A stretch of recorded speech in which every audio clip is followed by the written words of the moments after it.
Ladies and gentlemen, welcome to Chanel Jasmine, the best novel Chanel for romantic stories.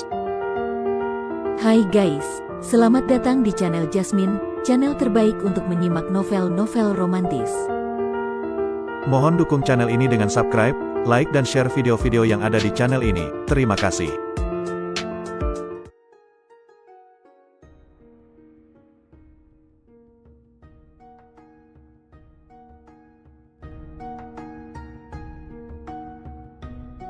Perintah Kaisar Naga bab 4931, 4932, 4933. Setelah mendengar ini, Baohu mulai menatap Dev, Xiurui dan Humazi, karena hanya ketiga orang ini yang asing baginya. Kalau begitu, menantu Baiyi yang baik pasti ada di antara ketiga orang ini. Yang mana di antara ketiganya? Baohu bertanya. Baiyi menunjuk Dev, ini. Baohu tertegun, lalu tertawa terbahak-bahak. Bai tua, menantumu baru mencapai tingkat pertama alam transformasi abadi, dan dia terlihat sangat kurus. Apa yang kamu banggakan? Jangan meremehkan orang lain. Meskipun menantuku kurus, dia punya otot di sekujur tubuhnya. Katakan saja padaku jika kau tidak berani bertanding. Baiyi mendengus dingin, tidak berani, kenapa tidak berani? Aku bisa memilih siapa saja yang bisa kupilih untuk menghajar abis menantumu. Baohu mencibir, di matanya, tubuh kecil Dev dapat dihancurkan hanya dengan satu tamparan. Baiklah, karena kamu berani bertanding, tidak apa-apa. Setelah Baiyi selesai berbicara, dia menatap Dev dan berkata, menantu laki-lakiku tersayang, apakah kamu baik-baik saja? Ayah mertua, aku baik-baik saja. Aku akan melihat siapa yang bisa mengalahkanku nanti. Dev mengangguk mengiyakan. Oke. Baiyi mengangguk. Kelompok itu kemudian tiba di sebuah arena, dan Baohu berkata, Bai tua, aturannya masih sama, 100.000 koin abadi per pertandingan. Jika koin abadi tidak cukup, kita perlu menebusnya dengan sumber daya. Tidak masalah. Baiyi mengangguk. Ketika Dev mendengar bahwa satu permainan akan menghabiskan biaya 100.000 koin abadi, dia tidak dapat menahan perasaan meningkat secara dramatis. Harus diketahui bahwa di arena resmi, hanya ada 100 koin abadi, dan dia akan mendapatkan 1.000 koin abadi setelah memainkan 10 permainan. Dua wanita dapat dibeli seharga 500 sen. Tidak disangka bahwa di pasar gelap, harga pertama yang diminta adalah 100.000 koin abadi. Ayah mertua, bukankah taruhannya terlalu tinggi? Dev bertanya dengan suara rendah. Dasar jangkung, Baohu ini telah mengambil lebih dari 100.000 koin abadi dariku. Kau harus memenangkan beberapa permainan lagi agar aku bisa mendapatkan kembali apa yang telah hilang sebelumnya. Akan lebih baik jika aku bisa menjadi tak terkalahkan dan memenangkan kembali pasar gelapnya secara langsung, membuat orang ini bangkrut. Baiyi memiliki harapan tinggi terhadap Dev. Biar aku coba. Dev tidak bisa berkata apa-apa. Bai tua, berhentilah menunda-nunda dan biarkan menantumu naik ke panggung dengan cepat. Tetapi saya harus mengatakan satu hal buruk sebelumnya. Menantu laki-laki Anda terlalu kurus dan lemah. Jika dia ditampar sampai mati, Anda tidak bisa menyalahkan saya. Baohu berkata dengan nada sinis. Belum bisa dipastikan siapa yang akan mati, kata Dev, dan melompat ke atas panggung. Pada saat ini, Baohu menatap seorang pria jangkung dan kuat di sebelahnya dan berkata, Xiaohu, naiklah, jangan menunjukkan belas kasihan. Aku akan memberimu sebagian dari 100.000 koin abadi yang aku menangkan. Terima kasih, kakak. Wajah Xiaohu penuh kegembiraan, lalu dia melompat ke atas panggung. Dev memandang harimau kecil di depannya. Tingginya lebih dari 3 meter dan tinjunya lebih besar dari kepalanya. Bagaimana mungkin anak laki-laki sebesar ini disebut harimau kecil?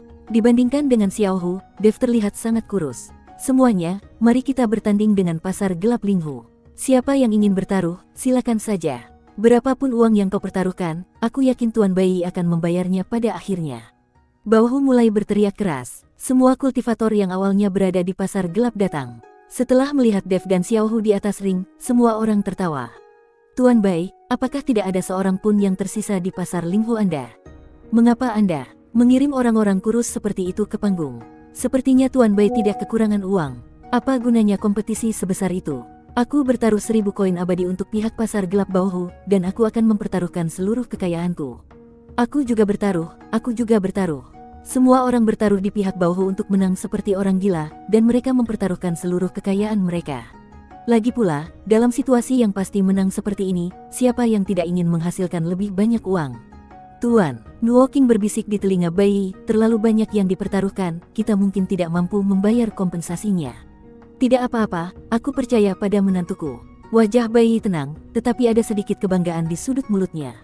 Bagaimanapun, dia telah menyaksikan kekuatan Dev tadi malam. Hanya ukuran yang kontras ini yang bisa membuat lawan ceroboh.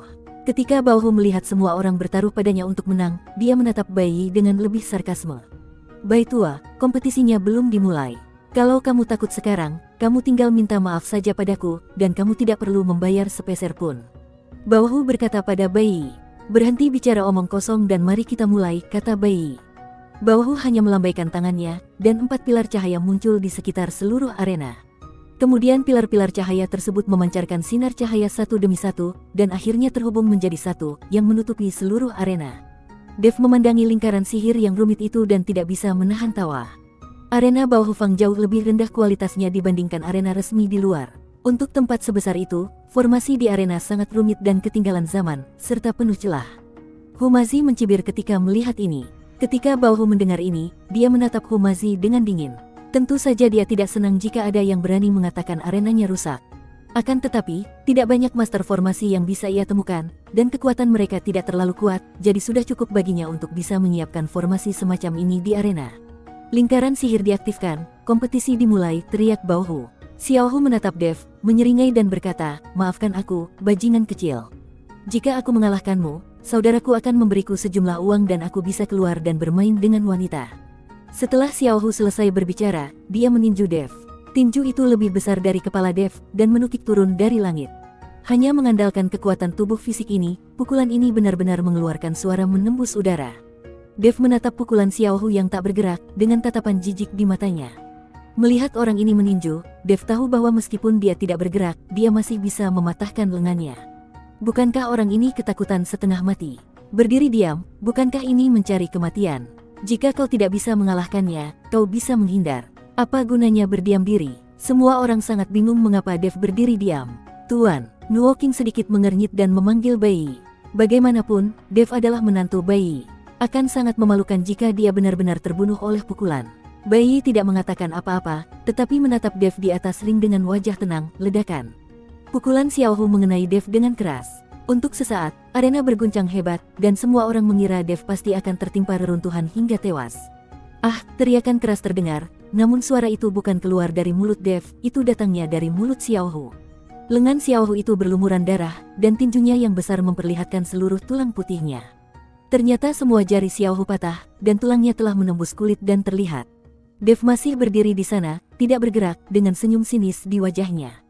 Apa? Semua orang terkejut ketika melihat pemandangan ini. Tahukah kamu, pukulan Xiao Hu tadi memiliki kekuatan 1000 pon. Ini adalah kekuatan fisik murni, tanpa menggunakan sihir apapun. Kekuatan 1000 pon dapat menghancurkan seseorang hingga menjadi bubur, tetapi ketika mengenai Dev tidak terluka sama sekali. Bao Hu juga membelalakkan matanya, wajahnya penuh ketidakpercayaan. Bahkan Nuo King tercengang dan tampak sedikit terkejut. Bai Yi tersenyum, ekspresi puas terpancar di wajahnya. Xiao Hu, apa yang terjadi? Bao Hu meraung. Kakak, badan orang ini sekeras baja, aku tidak bisa mengalahkannya, ucap Xiao Hu frustasi dengan lengan berlumuran darah yang tergantung ke bawah. Sial, kau makhluk tak berguna, tanganmu masih satu, bunuh saja dia untukku, kau tidak boleh mengaku kalah. Bao Hu meraung, ini 100.000 koin abadi. Yang lain juga mulai gelisah, bunuh dia, bunuh dia. Bagaimanapun juga, mereka semua bertaruh pada kemenangan pihak Bao Hu. Jika Xiao Hu kalah, mereka semua akan kehilangan segalanya. Melihat ini, Xiao Hu hanya bisa menahan rasa sakit yang luar biasa, lalu mengangkat tangan kirinya, mengepalkannya, lalu menggertakkan giginya, meraung, dan menghantam ke arah Dev. Mungkin rasa sakit yang parah merangsang saraf Xiao Hu, dan pukulan ini bahkan lebih ganas dari yang sebelumnya. Semua orang menahan napas dan menyaksikan pukulan Xiao Hu. Mereka berharap Xiao Hu dapat menjatuhkan Dev dengan satu pukulan, karena pukulan ini menyangkut seluruh harta benda mereka. Pergilah ke neraka, Xiao Hu meraung dan meninju Dev. Kali ini tampaknya mereka ingin Dev mati. Dev menatap Xiao Hu yang marah dan tak dapat menahan diri untuk mencibir, lalu mengangkat tangannya sedikit. Dev hanya menangkis tinju Xiao Hu, mencegahnya bergerak maju sama sekali. Tinju besar Xiao Hu dipegang oleh telapak tangan kecil Dev. Pemandangan kontras yang tajam membuat semua orang merasa napas mereka hampir tersendat. Persetan denganmu, Dev sedikit rileks. Tubuh tinggi Xiao Hu melayang ke udara, lalu jatuh dengan keras ke tanah dalam posisi tertelungkup, menciptakan lubang yang dalam di tanah. Pada saat itu semua orang terdiam, menatap kosong ke arah Xiao Hu yang sedang memuntahkan darah. Siapa lagi? Dev melihat sekeliling dan bertanya dengan sikap yang sangat sok. Bai Yi berteriak kegirangan, hahaha, menantuku hebat sekali, menantuku perkasa. Nuo King, kumpulkan uangnya. Nuo King segera memimpin orang-orang untuk mengumpulkan koin abadi. Semua orang melihat uang mereka diambil, dan mereka merasa tertekan, tetapi tidak ada yang dapat mereka lakukan dan mereka harus menerima kekalahan.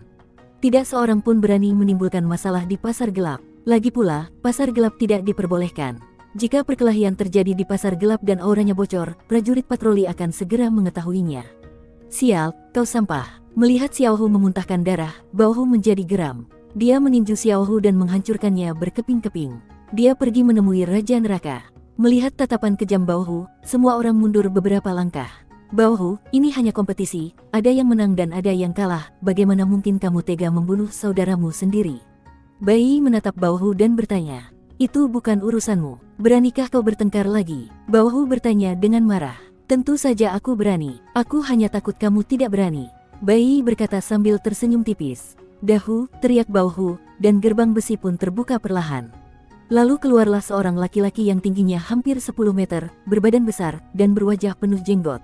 Setiap langkah yang diambil akan menyebabkan seluruh Baohu Fang bergetar. Melihat Dahu itu muncul, wajah Bai Yi menjadi serius.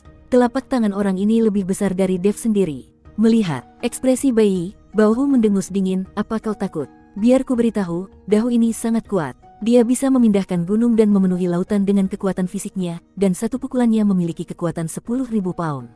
Apalagi berkelahi, hanya selangkah darinya, aku khawatir tidak akan ada sedikit pun tulang menantumu yang tersisa. Bai Yi menatap Dev dengan serius, menantu, apakah kamu masih mampu melakukannya? Jika tidak, kita bisa menghentikan kompetisi sekarang. Meskipun kita belum mendapatkan kembali uang kita telah mendapatkan banyak keuntungan. Bai Yi khawatir Dev bukan tandingan harimau besar ini. Lagi pula, tubuh pihak lain terlalu besar. Dalam hal kekuatan fisik murni, semakin besar tubuh, semakin banyak keuntungan yang dimilikinya. Jangan khawatir, ayah mertua. Aku tidak takut pada tubuh yang tingginya hanya 10 meter, bahkan raksasa sebesar gunung pun aku tak takut. Dev berkata dengan percaya diri. Kau tidak sedang membual, kan? Bai Yi takut kalau Dev sengaja membual di depannya demi harga diri. Ini masalah hidup dan mati. Dia tidak bisa berpura-pura keren, kalau tidak, dia mungkin benar-benar kehilangan nyawa. Saya percaya pada kekuatan saya sendiri. Saya tidak sedang membual, Dev berkata dengan keras. Baguslah, aku tidak ingin putriku masuk ke alam surga dan mengetahui bahwa kau telah meninggalkannya sebagai janda.